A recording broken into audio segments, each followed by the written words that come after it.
Hello, this is Mona Duncan with Greet the Week, and I'm here by myself this time. She and her husband are away on vacation, and so trust that they are having a good time, and we will let her share with us whenever she comes back. So today we're going to be talking about becoming assertive. Assertive is the quality, it's a skill of having the ability to express your thoughts and your dreams and your feelings in a socially acceptable manner, while at the same time without undue anxiety toward yourself.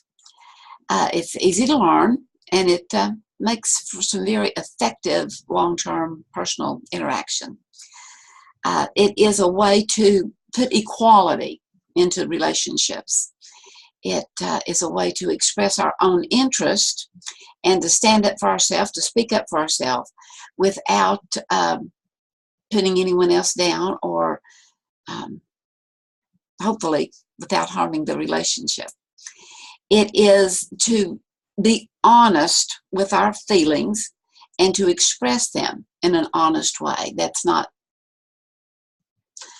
is being as gentle as possible with someone else. It is exercising our personal rights without denying the personal rights of other people.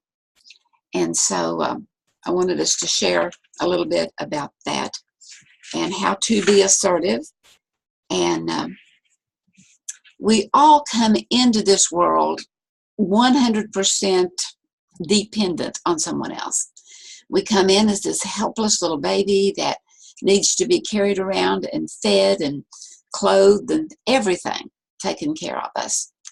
And then somewhere in the scale of learning and growing, we seem to think that we're supposed to become completely independent. I mean, we see what our brothers and sisters and mom and dad and others are doing, and we want to do it, but we don't have the skill level yet. It usually starts working about age 2. And those of you that have children or 2 years old or grandchildren, you can re-empathize with that. And then, but the thing of it is life is interdependent. And so it is to be independent, but to be interdependent, not completely independent on its own. It's I need you and you need me. But it's being it in a healthy way, interdependent, as opposed to codependent, where we are, grabbing onto and getting our identity and our worth and value from someone else and or from their opinions. There's a little thing I learned whenever I was learning psychology back many years ago, and it goes, if I am I, because you are you, and you are you because I am I, then I am not and you are not. But if I am I because I am I, and you are you because you are you, then you are you and I am I. And I like to add to that as we can be, you can be you and I can be me, then we can have a relationship. We can be friends. We can be co-workers. We can be working together for the good of the whole. So in keeping with the fact that we come in to share the screen, I want to show you something. In keeping with the fact that we are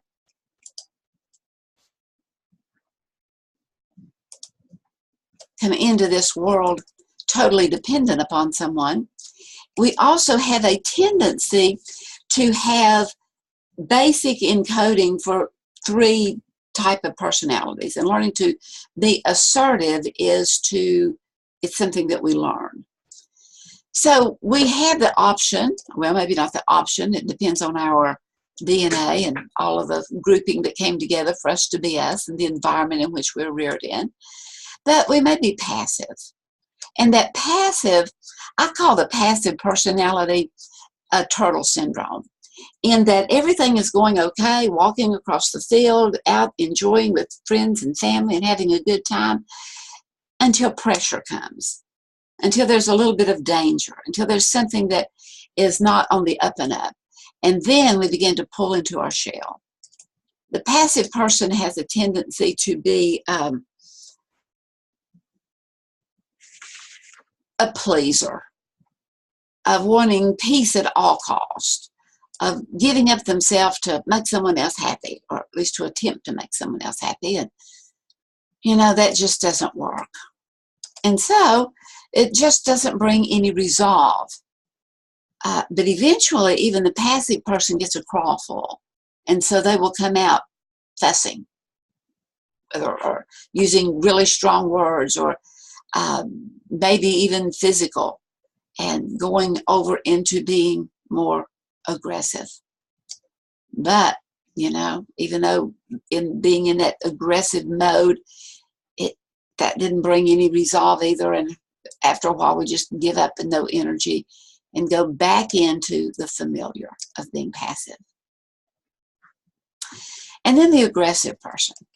I call the aggressive personality the bulldozer syndrome, because it's like a bulldozer going through a forest, just uprooting all of the trees and leaving a wake in its process.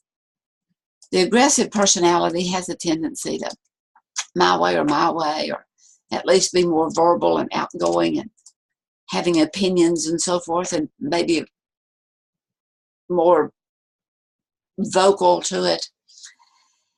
But the thing of it is in the long run, it doesn't bring any resolve. I mean, there may be a little fuss and a little giving in, a little working, but it's not building on. And so that aggressive person may even get more and more aggressive. And then they're so remorseful that for a while they go into being passive. And I am so sorry, I'll never do that again. It's quitting the job and going back in, oh, I'm so sorry, please forgive me. I'll come in early, I'll stay late, I'll do whatever you want me to do, anything, just don't fire me. And so for a little while, they'll be passive, but because it's not in keeping with their natural inclination, they go back into being aggressive. And then, of course, there's the passive aggressive that sounds like that would work, because it would be a coming together of both that can be explosive. But the passive aggressive, I call it the James Bond syndrome. It's sneaky, it's underhanded, it's the I'll spit in your tea and then have this diabolical satisfaction of watching you drink it. And although that's really crude and certainly not appetizing, not pleasant, but it's not life-threatening. Of course, cutting someone's brake linings or something like that would be a very passive way of being quite aggressive. And it also brings absolutely no resolve. And so it's just a whole big mess, until we begin to learn to be more assertive. And assertive is being able to assert. It's to use your words. It's to speak up. It's to ask for change without demanding change. And assertive, how do we learn to do that? Well, let me share the screen again, because I have steps to becoming assertive. To be aware of our own behavior and keep track of the times that we are assertive without becoming overly aggressive, or without just giving up who we are to make peace at all costs. As we begin to look at that and begin to observe, and then maybe to look around at other people that can handle difficult situations in a way that really we admire. And we take personal responsibility for our actions, our attitudes, our agenda, to really know who we are. Shakespeare had one of his characters to write, "To thine own self be true."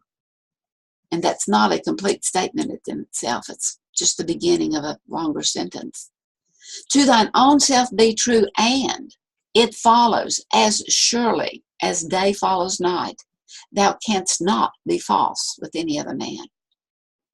So as we are true to ourselves by taking responsibility for our actions, for our attitudes, for our agendas, for our hidden agendas even, then we can begin to learn to be more assertive. That we self-evaluate our actions, our attitudes. You know, did it hurt? Did it help? Looking back on what we've done before, how did it hurt? How did it help?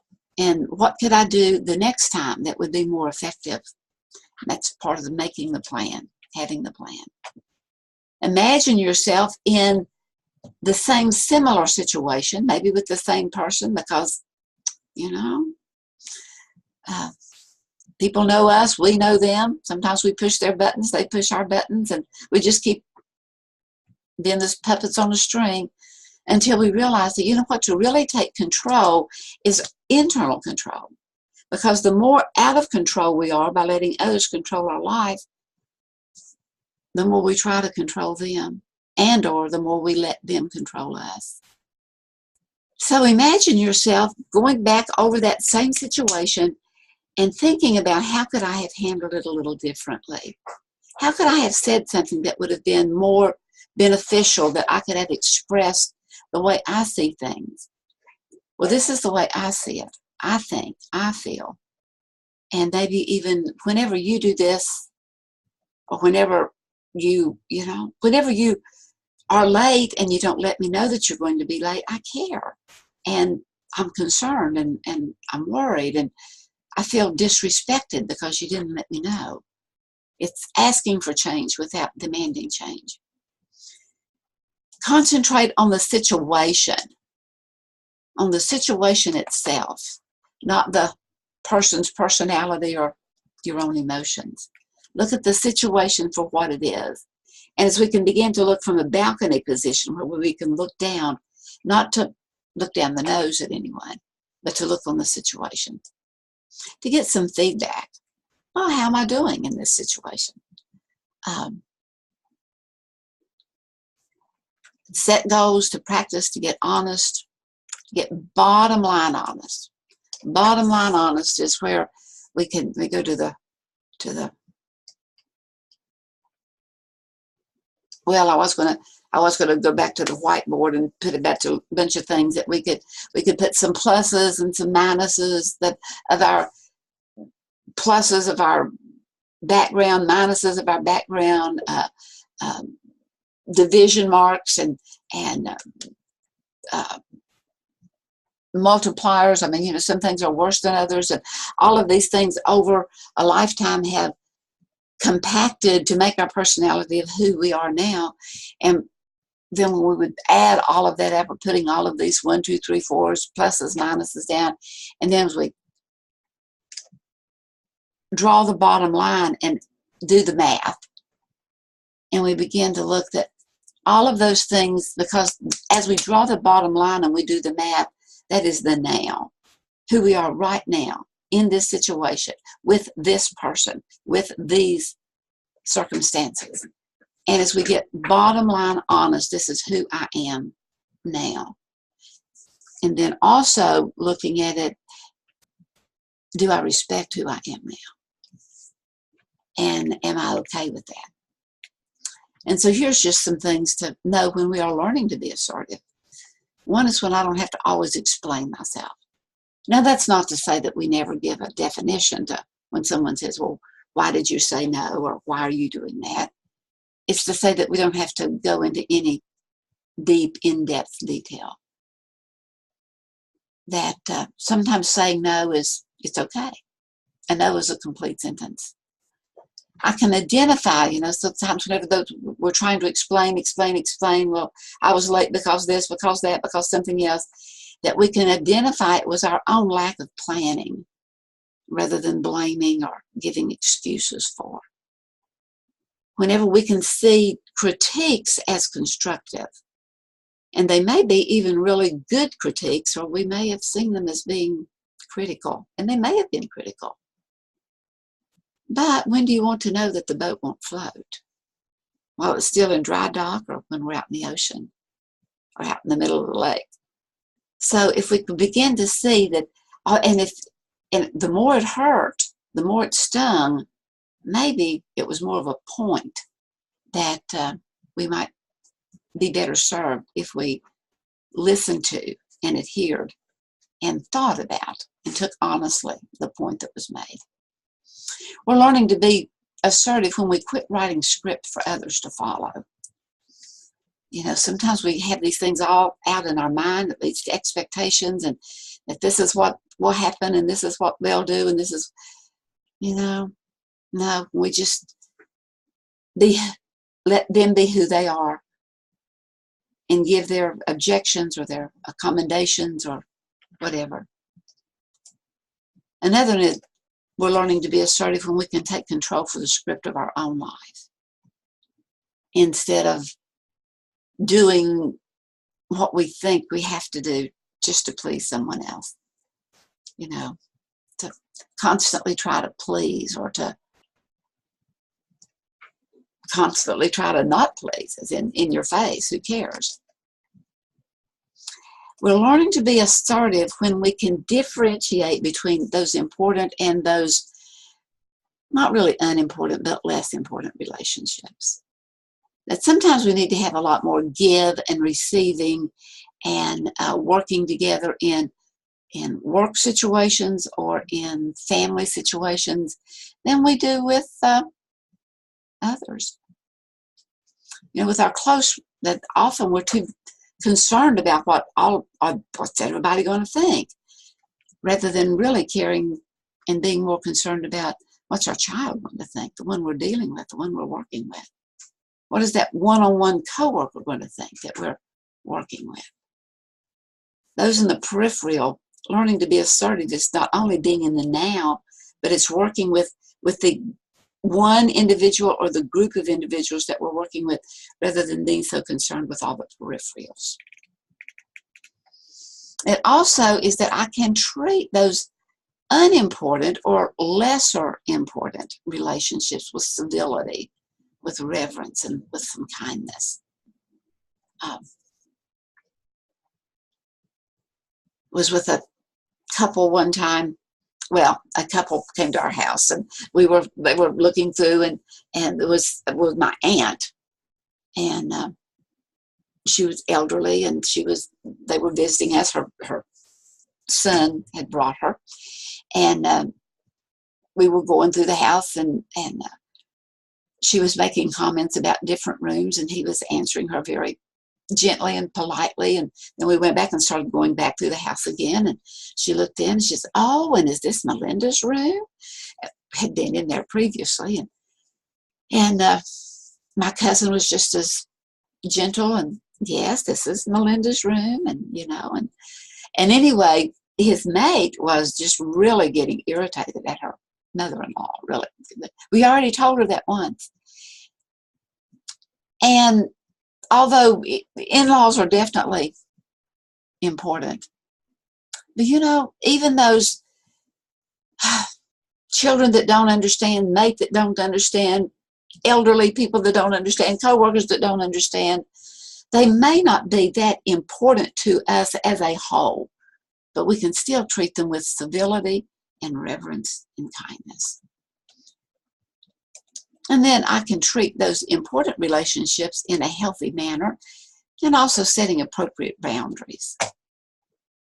As in, sometimes if we need to make corrections, we can do it one-on-one rather than bringing it out for all to hear.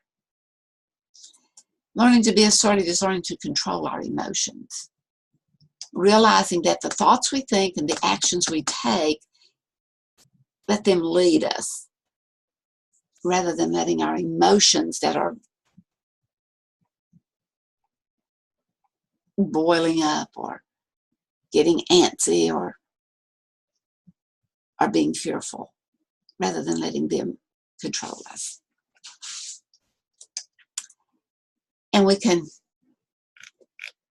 And so we'll look at that maybe another time, or we're running.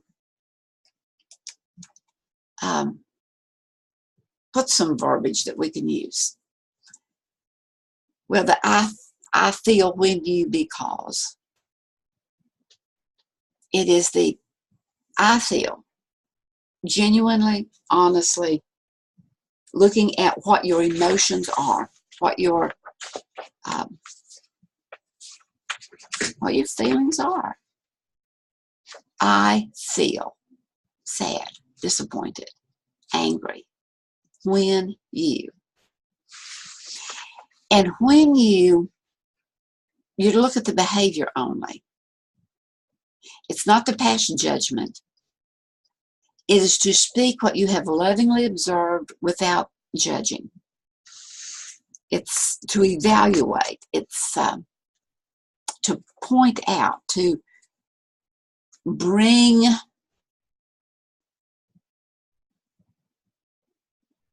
where it can be recognized, where we can see ourselves, where the other person can see themselves, not to judge. I feel disrespected when you do not let us know that you're going to be late, because I care. And in the future, call them at the desk, know you're not coming in, send me a text. You let them know why their behavior bothers you.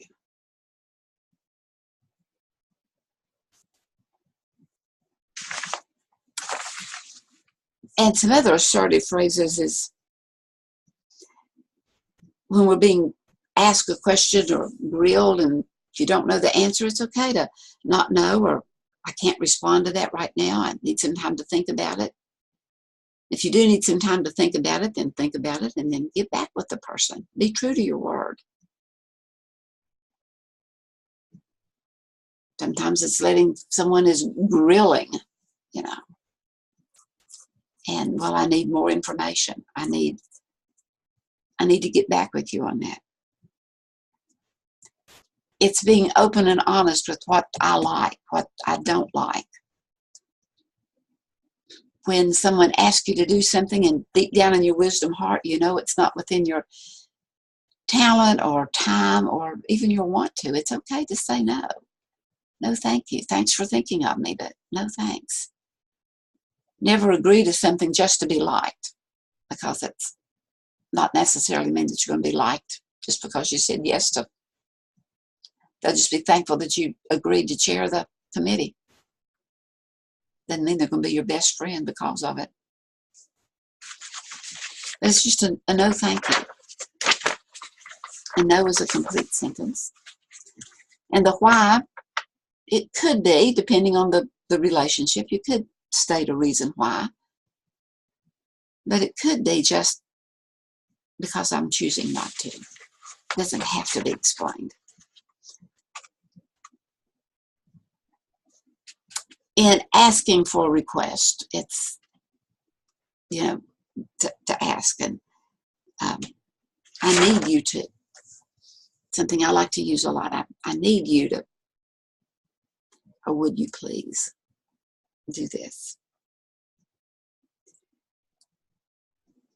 Assertive is acting in a way, behaving in a way that you are pleased with. That as you look back on it, you think, well, probably room for improvement, but I'm not devastated by that.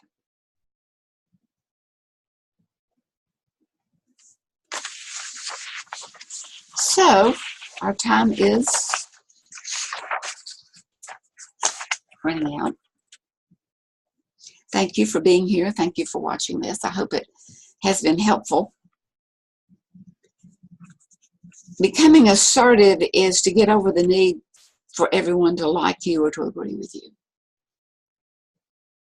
It's being comfortable with discomfort. It is a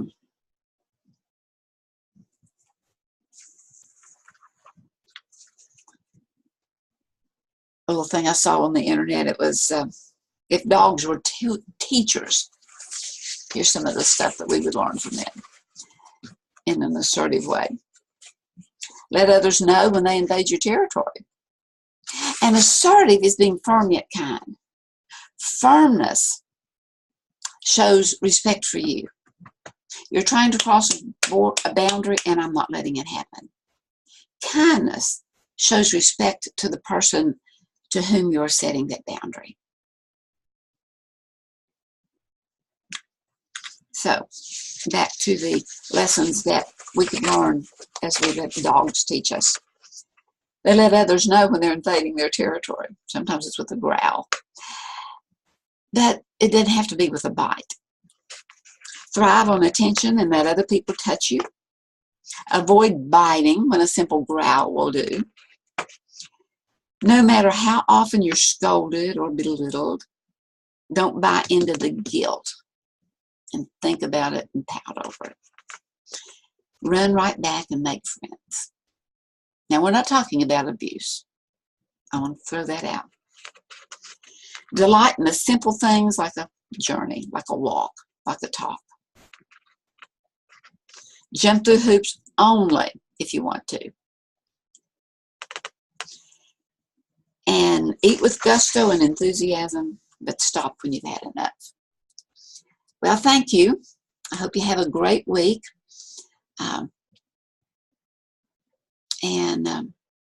As we learn to be assertive and put that into play. And also, assertiveness is learning to appreciate the assertiveness of others. So until next time, thanks for tuning in.